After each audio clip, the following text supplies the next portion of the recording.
महामहिम राष्ट्रपति आदरणीय श्रीमती द्रौपदी मुर्मू जी, झारखंड के आदरणीय राज्यपाल जी श्री सीपी राधाकृष्णन जी,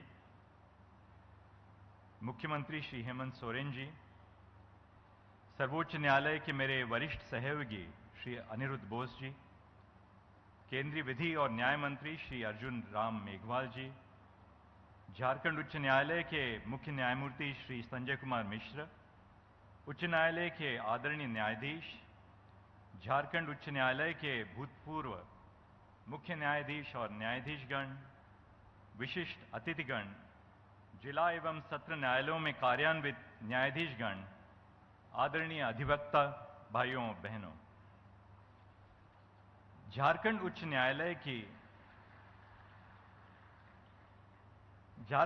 न्यायालय की नई इमारत का शुभारंभ भारत के न्याय प्रणाली के इतिहास और भविष्य को उज्ज्वलित कर रहा है। न्यायालयीन भवन के माध्यम से हम आज के अवसर पर सामाजिक न्याय एवं संवैधानिक मूल्यों का संरक्षण अपने आप को करने के लिए समर्पित करते हैं। ईंट और पत्थर में बनी इमारत अपने आधुनिक सौंदर्य से आधुनिक राज्य और आधुनिक राष्ट्र का प्रतीक बन सकती है। न्यायपालिका के भवन का विस्तार होने से न्याय प्रणाली की प्रतिष्ठा तो बढ़ती है ही, अधिवक्तागण न्याय भवन में कार्यरत होते हैं, साथ ही साथ भारतीय नागरिक अपने वादों को लेकर न्यायपालिका के द्वार में प्रवेश करते हैं। तब उनकी आस्था को कायम रखना हम सबका उत्तरदायित्व है। सर्वोच्च न्यायालय के 7 साल के मेरे निजी अनुभव में मुझे न्याय और अन्याय के छवि का एहसास हुआ है। सजा होने के पहले हजारों नागरिक छोटे अपराधों के लिए कारागारों में बंदी रहते हैं, अक्सर महीनों या सालों तक। उनके पास न ही साधन है, न ही साक्षरता। यदि न्याय प्रणाली में उनको न्याय शीघ्रता से मिल न पाए तो उनकी आस्था कैसे बने रहेगी? प्रिजम्पशन ऑफ इनोसेंस न्याय व्यवस्था का मूलभूत सिद्धांत है। उस सिद्धांत को जमानत के मामलों में प्रत्यक्ष रूप में हमें अपने सामने रखना चाहिए। गरीब विचाराधीन कैदी यानी अंडर ट्रायल की जमानत में विलंब होने से सामान्य नागरिक की आस्था कैसे दृढ़ रहेगी? जिला और सत्र न्यायालयों को सक्षम बनाना उच्च न्यायालय और सर्वोच्च न्यायालय का कर्तव्य है। मैं समझता हूं कि जिला न्यायालयों को हम सबऑर्डिनेट जुडिशरी की व्याख्या देते हैं तो उनको अधीनस्थ की भावना प्रदान करते हैं। इस माहौल में हमें सुधार लाना होगा। जिला न्यायालयों को जब बराबरी मिलेगी, समानता मिलेगी, तभी उनके कार्य में हम गरिमा और गौरव ला सकेंगे। जिला न्यायालयों की गरिमा नागरिकों की गरिमा से जुड़ी हुई है। आज के इस समारोह का विशेष महत्व इस बात पर ही है। न्याय प्रणाली और सामाजिक न्याय में सद्भाव बनाए रखना राज्य और राष्ट्र के हित में है। न्याय प्रणाली का लक्ष्य सामान्य नागरिक को न्याय दिलाना है। इस प्रक्रिया में वादकारियों को उपलब्धियां प्राप्त होनी चाहिए, मुकदमों के बारे में जानकारी मिले, समय पर सुनवाई हो, फैसले का दस्तावेज शीघ्र प्राप्त हो, कचहरी में साफ सुथरा भोजन और जल मिले, महिलाओं के लिए अलग शौचालय हो। पर आज देश में कई कचहरियां ऐसे हैं, अनगिनत कचहरियां हैं, जिनमें महिलाओं के लिए शौचालय भी नहीं है। ऐसी परिस्थिति में सुधार लाने के लिए आवश्यकता है। हमें अपने आप से कठोर सवाल पूछने पड़ेंगे। आज के समाज की अपेक्षा सदियों पहले समाज से विकसित हुई हैं। उनकी दृढ़ आशाओं को न्याय व्यवस्था को हल ढूंढने का कार्य करना होगा। न्याय व्यवस्था को नागरिकों तक पहुंचना होगा। न्याय की खोज उलझन बनने से सामाजिक न्याय नागरिकों तक कैसे पहुंचे? आज भी पिछड़ी जनजातियों, आदिवासी वर्ग के पास जमीन के दस्तावेज की कमी है। इन सब चीजों पर हमें ध्यान रखना ही होगा।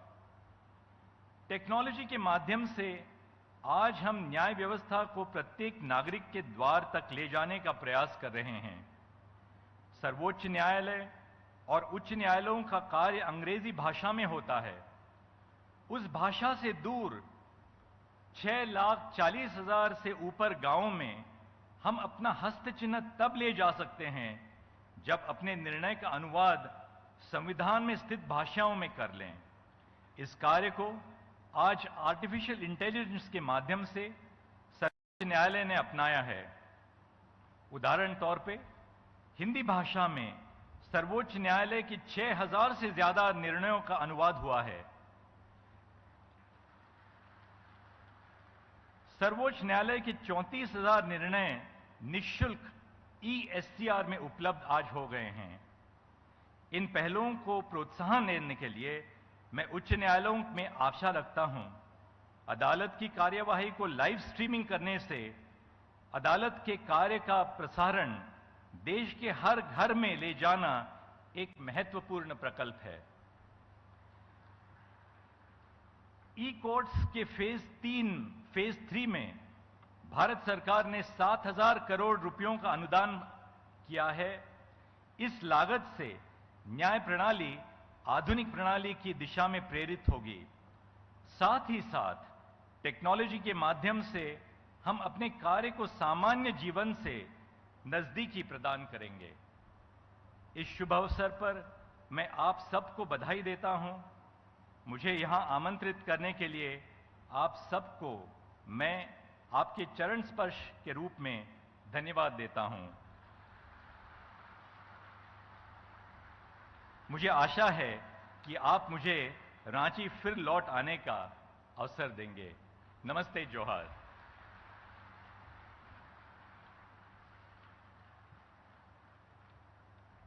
खंड के जल जंगल जमीन और यहाँ के वासियों ने माननीय राष्ट्रपति महोदया को अपने हृदय में बसा कर रखा है। सदैव आपका स्नेह हम सबको मिलता आया है और आज आपको अपने बीच पाकर हम आह्लादित हैं, गौरवान्वित हैं। मैं अब सादर निवेदन करती हूँ माननीय राष्ट्रपति महोदया से, कृपया अपने आशीर्वाद रूपी शब्दों से हमारा मार्गदर्शन करें। माननीय राष्ट्रपति महोदया।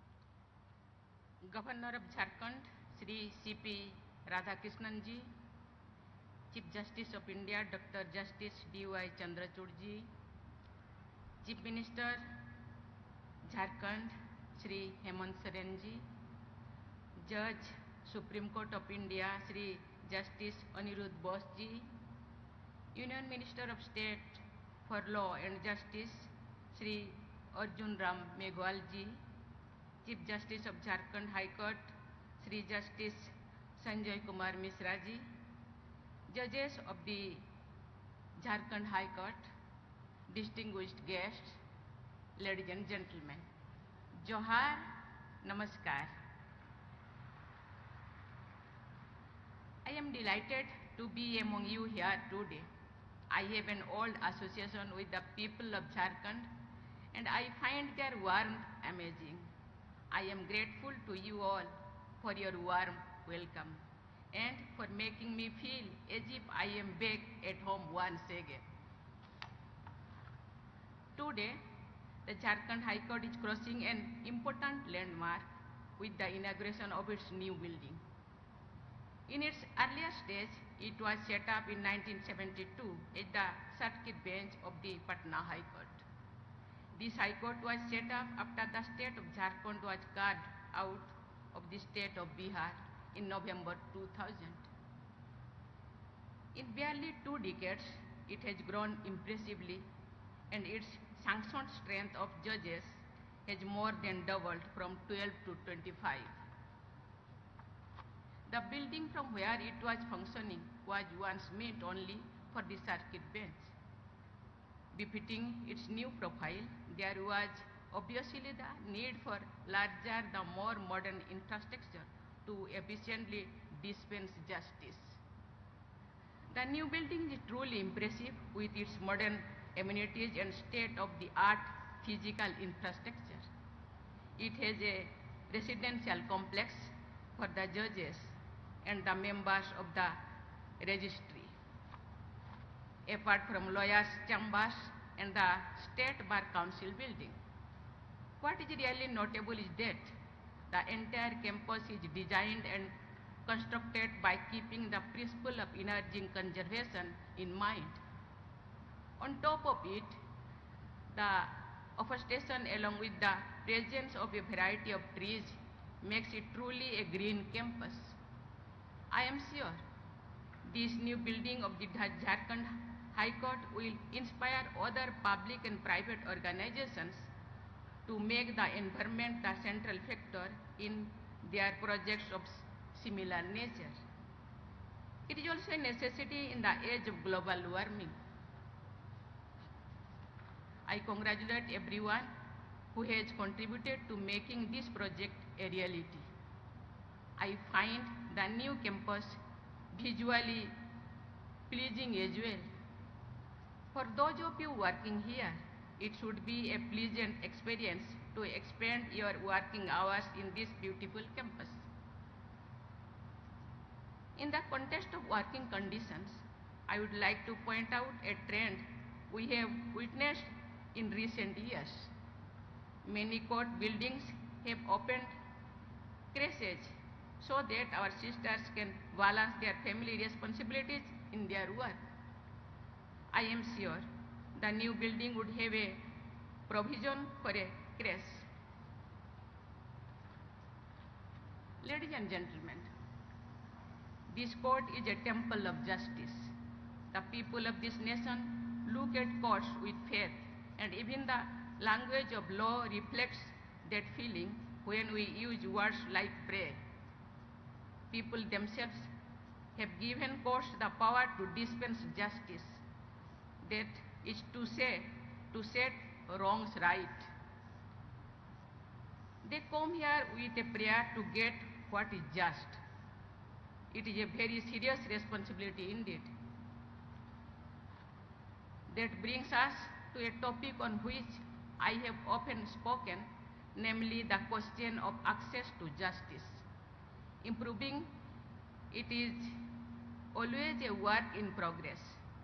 We must constantly endeavor to find new ways to continue that process.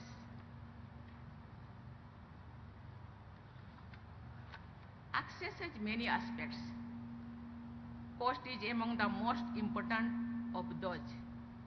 It has been observed that the expenses of litigation all too often put the cost of justice out of reach for many citizens.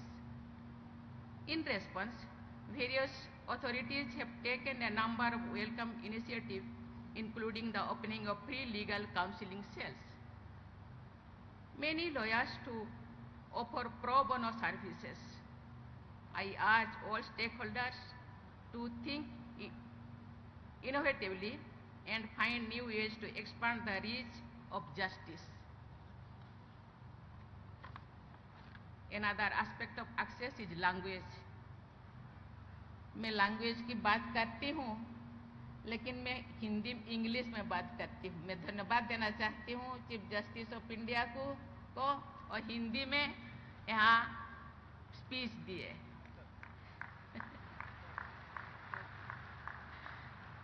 मुझे लगता है ये आज के लिए नहीं, आगे भी हिंदी में ही जो स्पीच देने से मुझे लगता है अच्छा लगेगा, क्योंकि आपसे जब हिंदी निकलेगा दूसरे जो जैसे वो भी उसको जरूर फॉलो करेंगे। Thank you. Another aspect or access is language. As English has been the primary language of courts in India, a large section of the population is left out of the process. The language of justice should be inclusive so that the parties to the particular case as well as interested citizens at large can become effective stakeholders in the system. The Supreme Court made a worthy beginning when it started making its judgments available in a number of Indian languages, and many other courts have also been doing so now. Needless to say, in a state like Jharkhand with rich linguistic variety, these factors becomes all the more relevant. I am sure the authorities are considering ways to make the court processes more accessible to people who are more comfortable with languages other than English. In overcoming these and other hurdles before access to justice in general, two factors are bound to be highly useful. One is technology, which is changing our world by the day. This new building has the latest technological facilities, and that will prove highly helpful. The second factor is enthusiasm, especially of the younger generation in the field of law and justice. They are the ones who will come up with innovations that will improve access to justice. Ladies and gentlemen, related to the access to justice is the question of under trials. I spoke about it on the Constitution Day last year. I cannot help but talk about this matter close to my heart, since I am addressing a distinguished gathering of judges, legal luminaries, members of the bar and other dignitaries. One of the reasons behind the problem is that courts are overburdened, which also hurts access to justice. I understand the problem is complex, yet the fact remains that a large number of people languish for years in prison as under trials. Prisons are overcrowded, making their life all the more difficult. We should address the root cause of the problem. When I say we, I include the whole society. Still, it is good to see that the problem has been noticed widely.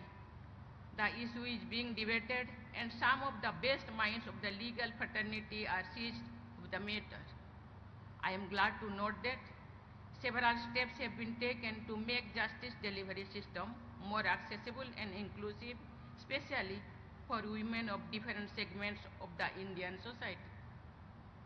I am confident that together we will soon be able to find a way out. Ladies and gentlemen, I congratulate the people of Jharkhand, judges and advocates of the High Court moves to these magnificent buildings, which symbolizes the beauty and power of justice. I am confident that this new building will bring with it a new energy, and the judges, lawyers and administrative staffs will perform their duties with greater dedication, commitment and efficiency. Before I conclude, I say something. मैं आज इसीलिए यहाँ कहना चाहती हूँ कि यहाँ chief justice of India, chief justice of Jharkhand high court और बहुत सारे जजेस सुप्रीम कोर्ट के, हाई कोर्ट के, एडवोकेट्स, लॉयर्स, बहुत सारे विद्वान व्यक्ति यहाँ बैठे हैं। बहुत सारे केसेस हाई कोर्ट में फाइनल होता है, बहुत सारे केसेस सुप्रीम कोर्ट में वर्डिक्ट लेके जाते हैं। जो केस जिनके फेवर में है, जो पॉजिटिव है, वो नाचते हैं, गाते हैं।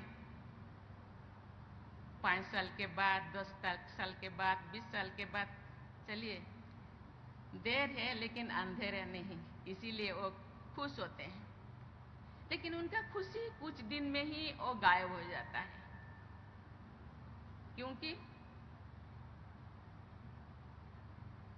जिसके लिए वो खुश होते थे वो उनको मिलता नहीं। जिसके लिए इतने दिनों से समय, रुपया बर्बाद किए, कितने रात नहीं सोए इंतजार में, वो आज मिला, इसीलिए वो खुशी है। लेकिन कुछ दिन के बाद जो वो खुशी एक्चुअल खुश में कन्वर्ट नहीं होता तो वो फिर दुखी हो जाते हैं।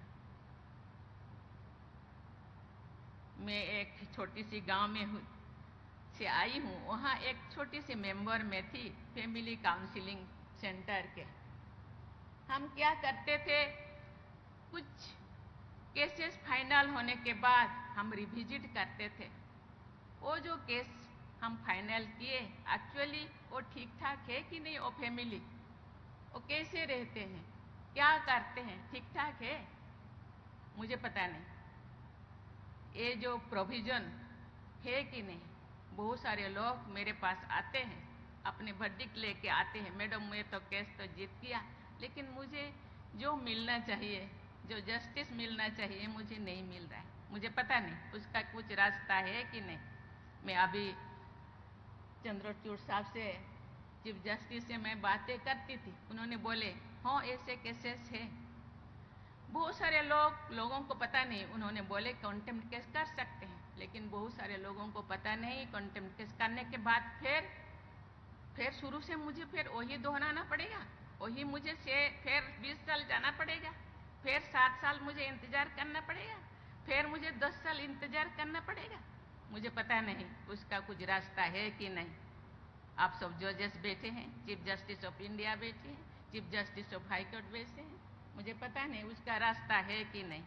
सरकार के गवर्नमेंट के एक लॉ मिनिस्टर बैठे हैं, उसका रास्ता मुझे लगता है, क्योंकि मैं एकदम निचले लोगों से रिलेट करती हूँ, मिलती हूँ,